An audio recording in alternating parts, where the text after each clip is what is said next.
Welcome, everybody. I have the great pleasure of being here with Joseph Finder, who happens to be one of my very favorite authors. When Andrew Pellberg asked me to be the moderator for this evening and told me who was coming, I said, wow, I know him. I've read so many of his books. And I like to point out to you, they're available in the library. I have 3 that I got fairly quickly. 1 second. They're wonderful books. They move. They get you involved right away. That happens to be a major criterion for me when I read books. I don't like a book that takes 50 pages before you get into it. These really, you get into them quickly. And they're great. He published his 18th one last year. That was my count, Joseph. That sounds about right. Sounds about right. Okay, so it was the 18th one last year. And that one was unique because it has more than a one-word title. It's House on Fire. That came out January of 2020. So any of you who are looking for a thriller to get you through this pandemic period, that's a great one. Any of his old ones are also excellent. And we have the great pleasure of having Joseph here from Boston. So great to be here. What? It's great to be here, Lenore. Thank you. I am so glad you're here. I did a little bit of research in addition to having read your books in the past and reread a few before this evening, because you don't always remember every detail of every book. But what I did remember was, number one, how vivid they are and how quickly you get people into it. What made you decide to become a writer? I actually decided to become a writer because of the Albany Public Library. When I was a kid, I discovered The Wonderful Flight to the Mushroom Planet, series of books. I wrote to the author. She wrote back a form letter. I wrote back to her. I said, you haven't answered my questions. She wrote back. We got into this pen pal relationship for several years. And this was my first realization. It sounds silly. My first realization that behind every book is a person who makes all these narrative decisions. And I thought, what a cool thing to do. I would love to do that. Oh, that is more. Years later, Eleanor Cameron, the author of those books, came to Radcliffe in Cambridge. And I invited her over for dinner. So I got to sort of thank her for getting me into this line of work. Isn't that terrific? Yeah. So it was more appealing than going to work for the CIA, because my understanding from my research is that after going to graduate school at Harvard for Russian studies and having this incredible talent as a linguist, you did an about-face, a pivot, and decided you wanted to be a writer. Exactly. I wrote a nonfiction book that hardly anyone read called Red Carpet. And then I couldn't think of an idea for another nonfiction book, but I had a bunch of ideas for fiction, for novels. And I gave myself a sort of 3-year program. I said, if within 3 years you can sell this book for enough money to support you, do it. Otherwise, do something else. And just within 3 years, I was able to write and teach myself how to write a thriller. And I sold it in the UK and the US, and I was on my way. Okay, so now, because I know that there are people out there who are writers in Lower Merion Township, people who have a desire to publish their own book. Yeah. You said you taught yourself. Did you take a class on writing thrillers? Did you read a lot of other thrillers? How did you accomplish that? Yeah, that's what I did. I read a lot of other thrillers. In fact, I made a list of the best thrillers. I sort of talked to people and I combined this list of combined top choices, and I read them all, and I took notes on index cards. Oh. You know, when do we meet? How do we meet the main character? When do we meet the main character? When do we meet the antagonist? How do they meet up with each other? How is the story told to us? All kinds of things. Okay. I learned how to do it just by imitating. Oh, that's terrific. I don't think of, how can I put that? I don't think of the building blocks when I'm reading the book, but clearly those are the important building blocks when you're writing the book. Right. And you don't think about it. In fact, I don't want my readers to think about that. Well, that's because you're a skillful writer. Skillful writers get past that. Sometimes I read a book and it is, what's a good word? Clunky. It is so clunky. I think, how did an editor or a publishing house ever agree to publish this one? It just boggles my mind. I actually did not, can I say this to all of you? I didn't like the Da Vinci Code. I thought that was a clunky book, but it goes to show you what I know, because it sold 45 million copies worldwide. Exactly. So obviously people You're disagree wrong. about books. We all have different points of view. And he wrote books after that that built on the same characters. So Yep. clearly there are people who like books that are interesting, that are detailed, that are, I'll call it exotic. Certainly Da Vinci Code is exotic in a sense. Your Yep. books are exotic, but they're not exotic in that way. They're believable. That's the other thing that I like. You did a book about industrial espionage, which I thought was fascinating, with Adam Cassidy as the hero. He didn't go on to be anything else, but what made you do that one? I had read something that you sort of took industrial espionage as a parallel to the world of spies Yeah. espionage. Yeah, I had a friend in the CIA and I said, what's the next big thing in the spy business?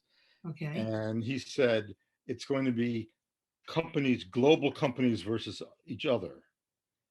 And in fact, some of these biggest companies in the world have basically hired CIA or KGB agents, retired ones, Oh my. to help them sort of learn how to conduct espionage war against the other companies.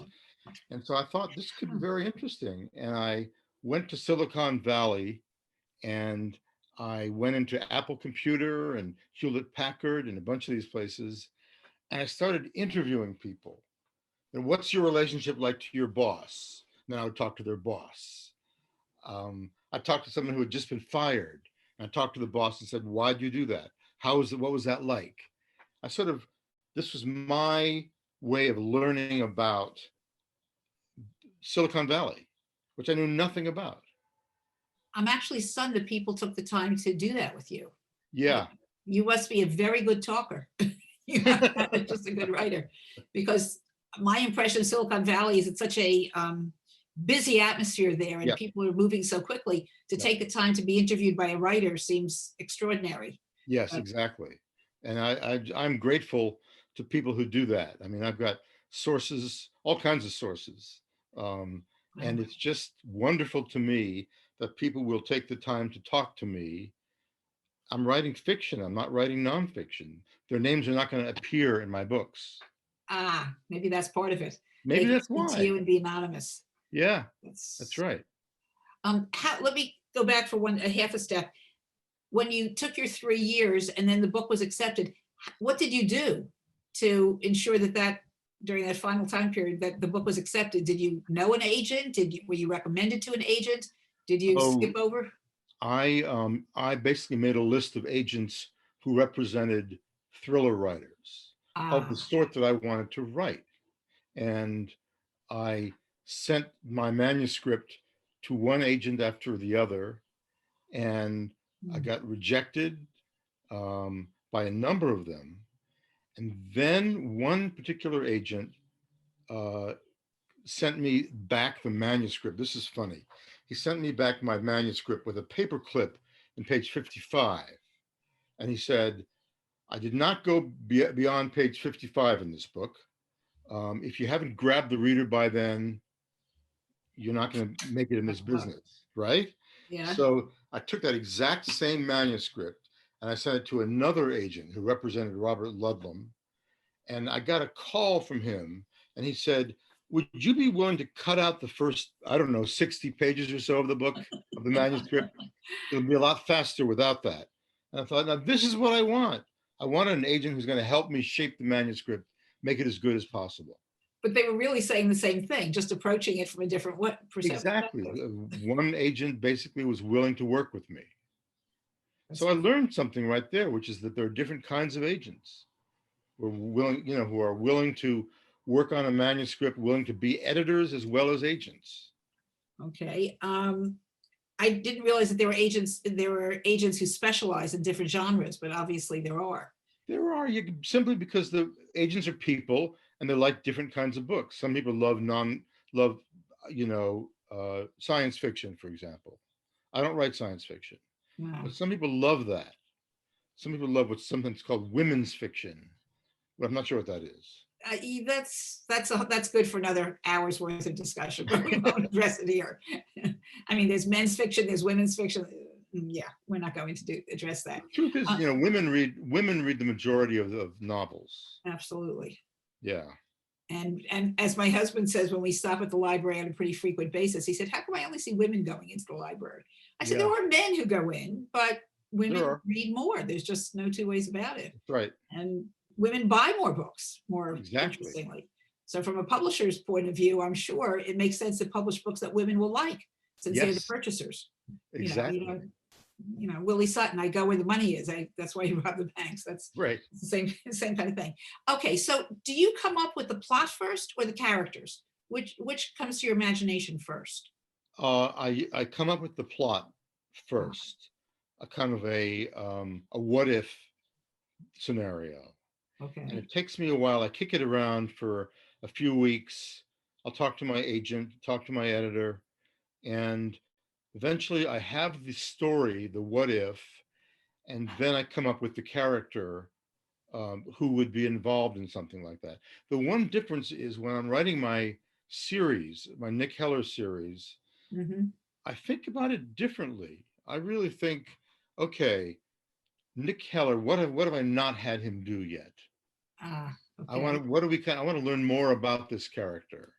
So I sort of will come up with a story that introduces us to him in a new way, for example. And in House on Fire, I wanted him to basically be really angry about the death of a good friend of his who saved his life. I wanted Nick to be motivated by that. And that's what carried it through the whole book. Okay. So in that case, I started with the character. Okay. Well, that's because that's your only series, and all the others are standalone, and characters don't go from one book to another.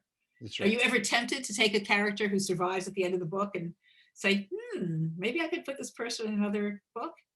I've been tempted, but I always realize that it's cruel and unusual punishment for me to take one of my standalone protagonists who has been kicked around by life so badly in my novels, and subject her or him to a whole new series of adventures. You can't do that. Okay. So I don't. Okay, so you've written 18 books. You have a child. Yeah. I don't know if this is fair to ask. Do you have a favorite book or favorite hero or heroine from all your? I guess Nick Heller would probably be a favorite because Nick Heller's my favorite character. But there's some bad guys that I like. There's a book I wrote called Killer Instinct that has my favorite bad guy, a guy named Kurt Semko in it. And I really am partial to the book Paranoia because this was my first bestseller. Yes. First New York Times bestseller. Yay. And it just was very exciting. And when a book gets sold to the movies, which I know several of yours have, I had seen an interview. You were so excited when High Crimes was made into a movie with Morgan Freeman and Ashley Judd. Yes. It was very exciting to be able to be on set, I imagine. It was amazing. I mean, I wrote the character of Grimes in High Crimes. I had a picture of Morgan Freeman in my office. Oh my. And so I wrote this for him.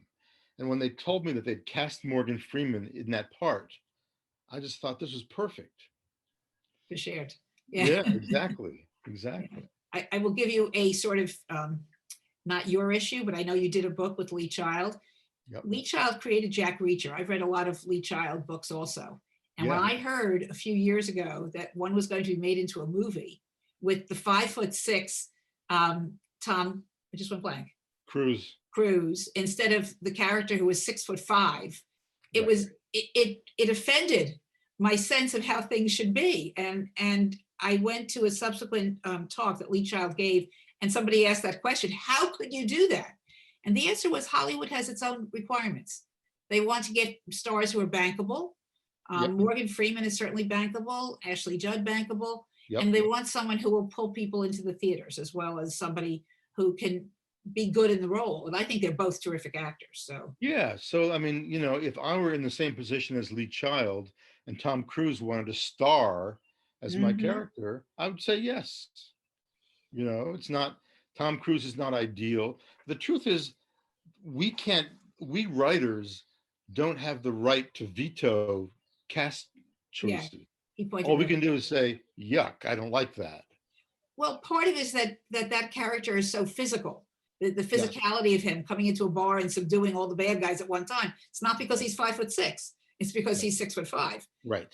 And so that was a thing.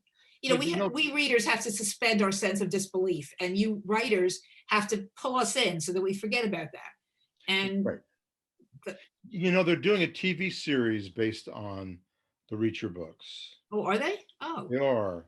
Yeah, I think it's on Amazon. I forget. oh, Um, and the actor they got is the right height. okay. Well, it's good to have somebody who's the right height and who's the right age also. That's Um, right. I am Yeah. sorry to it's not about me, but I read the book Outlander many, many years ago when it first came out, like 20 years ago. And Diana Gabaldon, who wrote the book, also was very into technology and was the editor of a computer magazine at the same time as she was Hmm. writing this book and was doing something else computer related. Wow. And so she started a thread online at a time when most authors did not have this. She was very savvy. And then when it was optioned to be a TV series, people online were giving opinions on who should play the main character. And again, this was somebody in the book who was very tall, who towered over other men, who was respected because of his height and because of his personality. And they picked an actor who's certainly a good looking actor. It's not all that tall. And people were suggesting actors who were too old. Yes. So Morgan Freeman, I think, brings gravitas. You know, Ashley Judd, I think, can play any age, and Yeah. she's very good.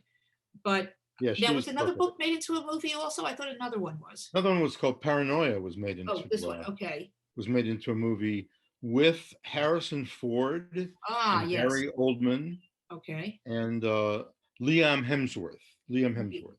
Tall young guy. Yeah. Right. That's right. Okay. And I got to visit the set for that one. In High Crimes, I was invited to be an extra in the movie. A la Alfred Hitchcock. Yeah, like Alfred Hitchcock. Although my agent said, Joe, you're not like Alfred Hitchcock. He's the boss. He's the director. Okay. You're just the writer, and in Hollywood, you're below ground in the totem pole. Yeah. Yeah. Well, not out here in the real world. Do you have another book that's in your mind that's going to be coming out in another year or so, or with it shorter Yeah, time? I've got another one that's it's taken me a little bit longer than normal, but I think it's worth it. So I'm sort of in the last few months of working on this book. Are you going to revert to the one-word titles or stick with a little longer title like House on Fire from So last House on Fire was 3. There's Judgment and Suspicion, right? Paranoia, Paranoia, Vanished, a lot of these one-word Vanished. titles. Yeah. I sort of don't limit myself to 1-word titles or 2-word titles. Do you Killer come up with Instinct. the title or is that something the publisher picks? Usually I do. You do. Okay. Sometimes the movie was it The 0 Hour. My book, The 0 Hour, was also sold to Hollywood, and I came up with the title Prince of Darkness. Ooh, I But like that. 20th Century Fox said we can't use that because that's the name of an existing Fox movie. Ah, So we had to change it. So they hired title specialists who generated a 30-page list of titles. They were terrible. So I came up with The 0 Hour. So basically, usually I'm the one who comes up with the title. Not always. yeah. I think you know the material, you know the story. It's more likely it's going to Yeah, come up for yeah, you. that's right. We talked about the movie industry, talked about how you got started. How do you feel about the publishing industry? Has it treated you well? Do you feel like it's not too hard to breach the walls? Well, it is hard to break in. It actually is. You have to get an agent, and getting an agent is even tougher than getting a publisher. Oh, Um, okay. so it is tough there, but it sort of is structured to keep people out. Once you're in, like me, um, I find that publishers tend to be uh, very interested in continuing authors who do continuing series or continuing standalones that sort of have a regularity to them. Well, I know one of the things that Lee Child said is that he does his writing so that every year he can publish a new book on September 1st. Yep. And I also spoke to an author the other day who took 10 years to write the next book. Publishers probably don't like the 10-year long wait, I imagine. Somebody like yourself who publishes books on a pretty regular cycle. Yeah, yeah. In fact, I've basically been publishing a book a year for, quite a long time. This one will not be a book a year. This is a little bit of time in between, but yeah, they want you to publish regularly. And, I've learned something that I could not. I used to write multi-country international thrillers, Mhm. and I've been writing those for years because they take more than a year to write. Ah, Just okay. with all the research and all Research. that, it just takes longer. So I Okay. can't really do that. I can't do an international thriller every year. Does the internet help you in terms of research? Is that a great Yeah, tool for writers? yeah, the internet's pretty great for that. You can, Generally, though, I prefer to go to the country that I'm writing about. ah, I like to be in the physical setting and sort of get ideas, which you okay. can't get necessarily from the internet. No, the internet is, even though people would argue with me on this, I would say in many ways it's still static. Whereas Yep. when you go there in person, it's live and Mhm. you see things and you see people and you see the relationship of things. The internet can give you a picture of something, but it doesn't necessarily tell you what buildings are adjacent and so on and so forth. Right, Um, exactly. I'm So just, it's not just making sure that a street is one way or whatever in oh yeah. reality in Paris. It's also just sort of getting the texture of a place. What kind of stores are there? What kind of restaurants are there? Are they diners? Are they high-end restaurants? What's the area, the neighborhood like? Uh, Different areas have different textures. I try to capture them as much as possible. I've read books that are set in Boston, and I've read books that are set in New York, Yeah. and they're very different feelings in those two cities. And for a writer who hasn't been to either city, one thing that drives me crazy is when writers set something in Philadelphia and they've clearly not been to Philadelphia. Yes. Like, wait a minute, the Italian market is not adjacent to the art museum. You Right. needed to do some research and figure this out, or come here and visit. So Yeah. yes, I do understand what you're saying. It's We try to get it right. It's fiction. We make stuff up. Often, in my book Company Man, I set it in a fictional town in Michigan okay. because it was really based on Grand Rapids. I visited Grand Rapids a couple times. I realized I did not want to be hamstrung by the exact accuracy of a street, a Ah, neighborhood, and all that within. So I wanted to make it, so I created a fictional town. This is that what Lee Child does for each of his books. They're oh yeah. fiction. Yeah, his books are unique. One of the things that he's well, I should go, but you did a book with him, Face Off. Was that fun, considering that you said you have totally different writing styles? Totally How did different. you manage to mesh? Well, so we agreed that it would be fun to sort of do Jack Reacher and Nick Heller together.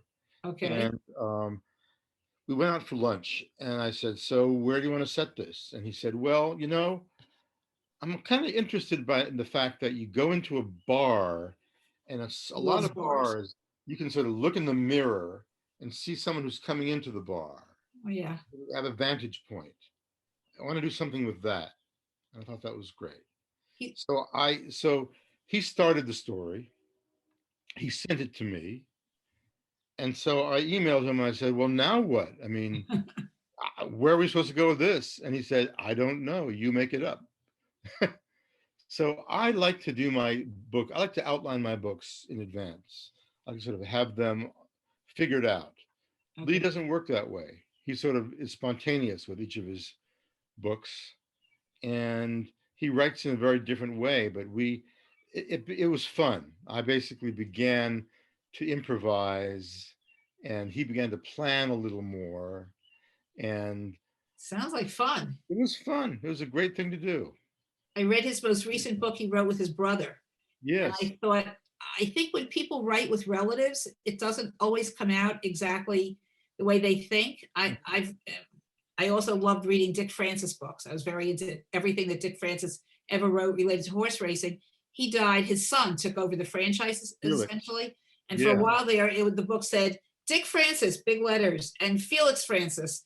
And it wasn't quite clear how well Dick Francis was and those, whatever.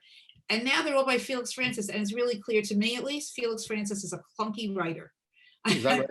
I think so. He's the Francis was books, a really fine writer. he was, although I will say, his books were really interesting, and he managed to take the race course and find so many angles of people to feature, whether it was a banker or a wine merchant or whomever. Right. And for those of you who like racing and who like a quick mystery, they're great. Francis. Formula, nonetheless, great. They are very formulaic. Very formulaic, absolutely. But you expect it, you open it, you know it's going to move quickly. You know it's going to be, you know what kind of book it's going to be.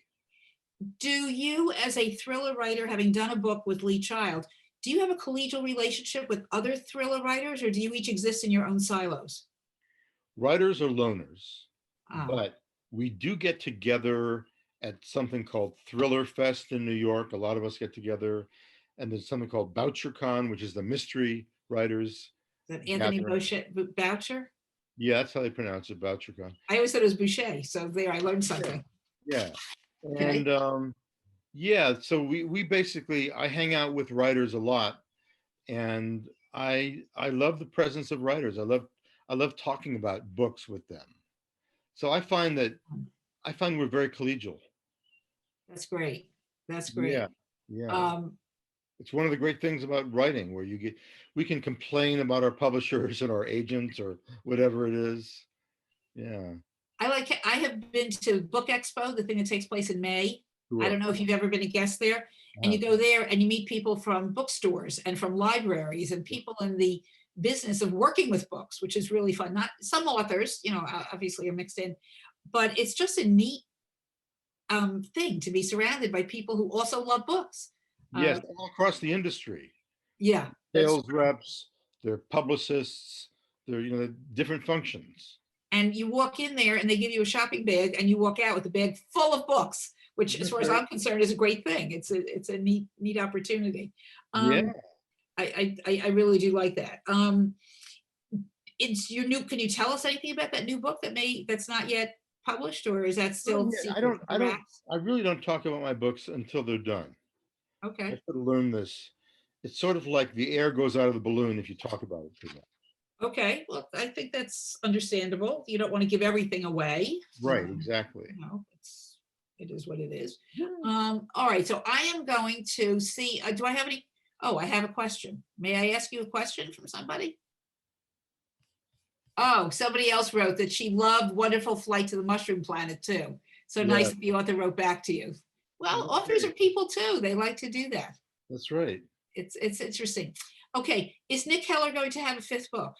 Yes. Ah, okay. This one coming up is not it, but there will be a fifth book for Nick Heller. Exactly. Yeah. I love writing Nick Heller. Do you think that Nick Heller could be a TV series? Yes, I do. Okay. Because if there are 4 books, there's plenty of material. Yep.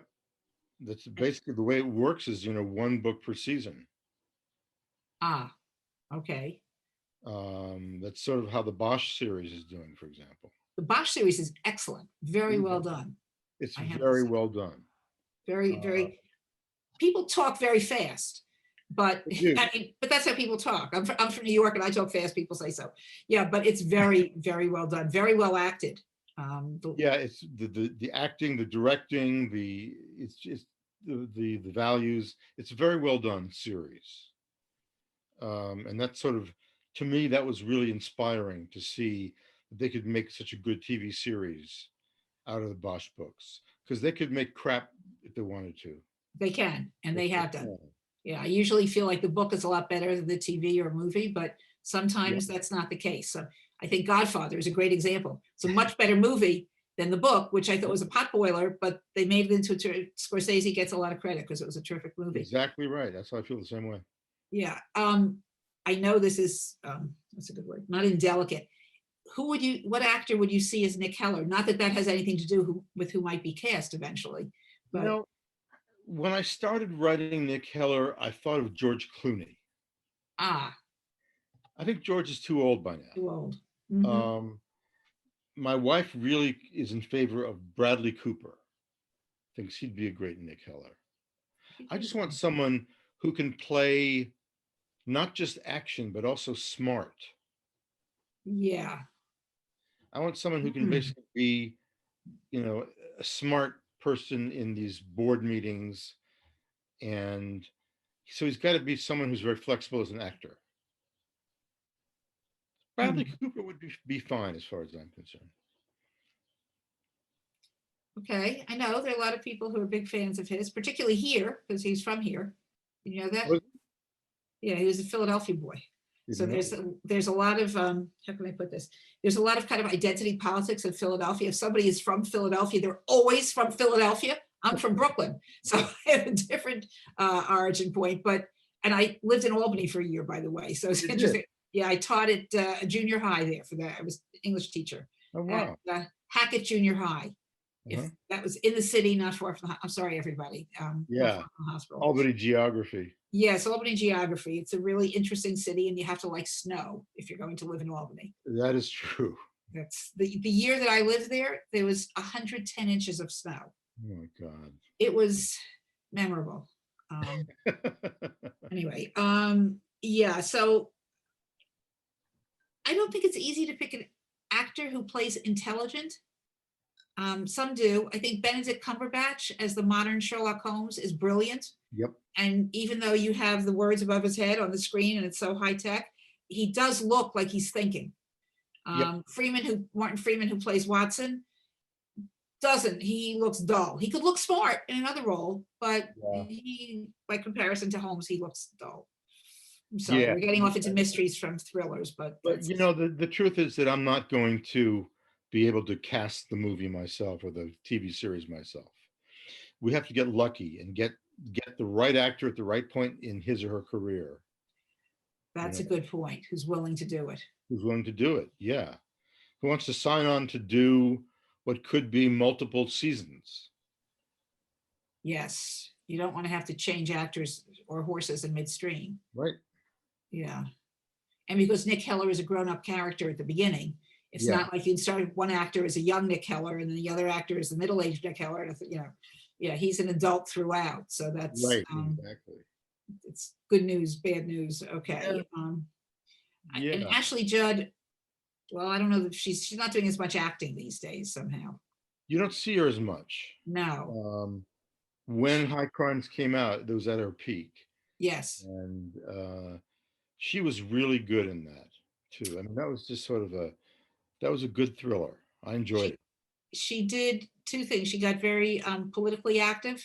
Yep. And she, for reasons known best to Hollywood, got a bad reputation. So I think that's what I've read. And I don't know, whatever her She was story. perfectly nice to me. Yeah, so why not? She should be. You're a potential source of future roles. Who knows what you're going to write and that she might be chosen for it. Yeah. So I told you that I was in the movie, High Crimes.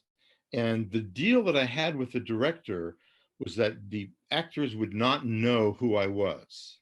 Ah, He did not want people to know that the author of the book was on set. okay.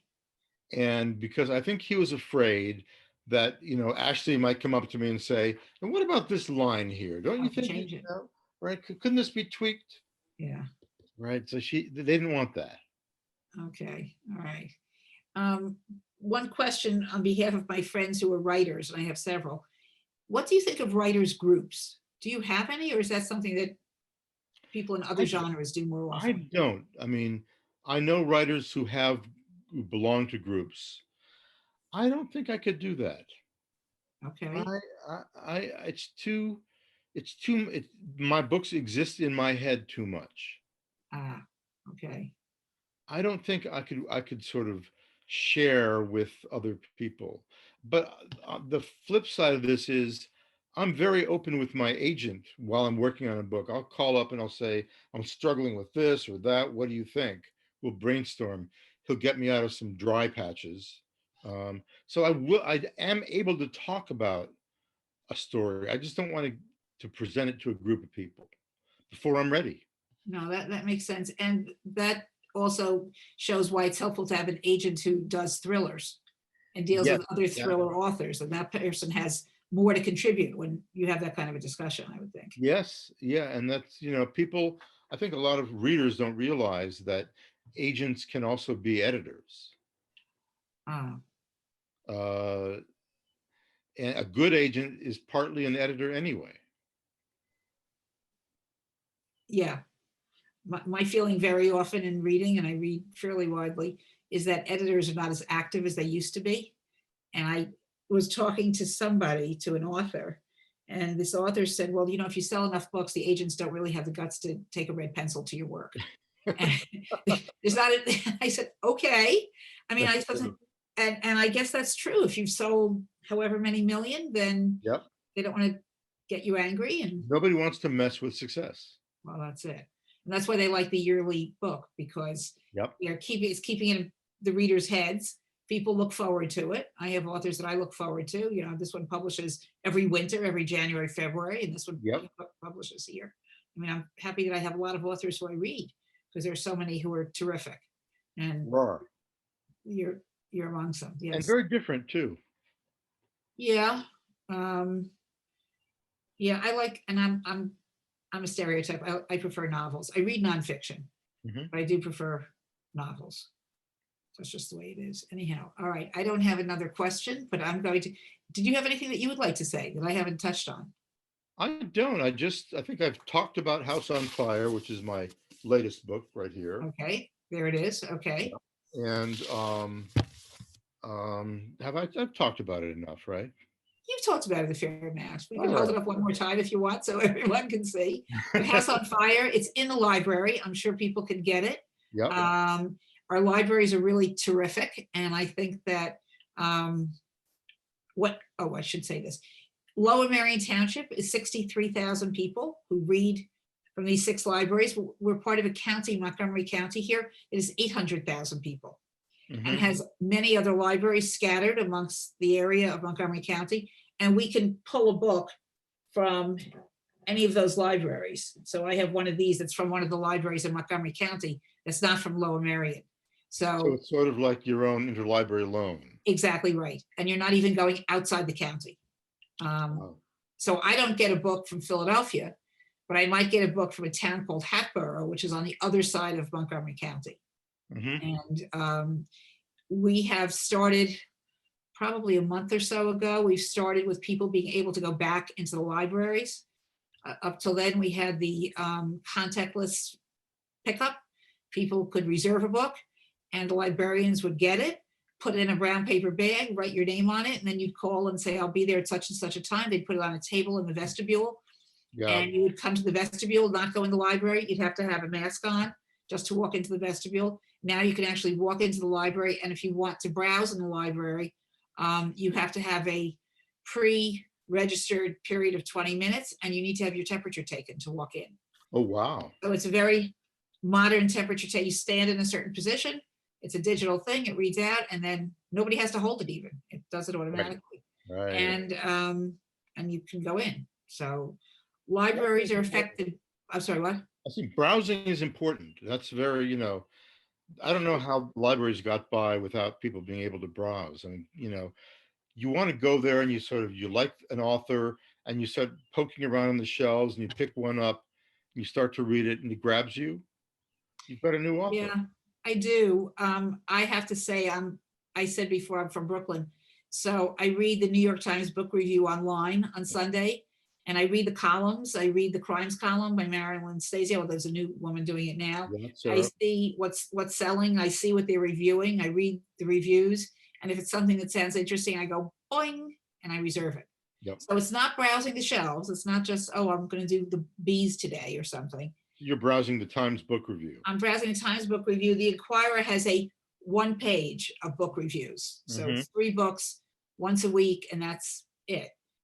That is too bad. They used to review a lot more. Absolutely, they did. They cut back on their reviewer. They cut back on the space allotted to it.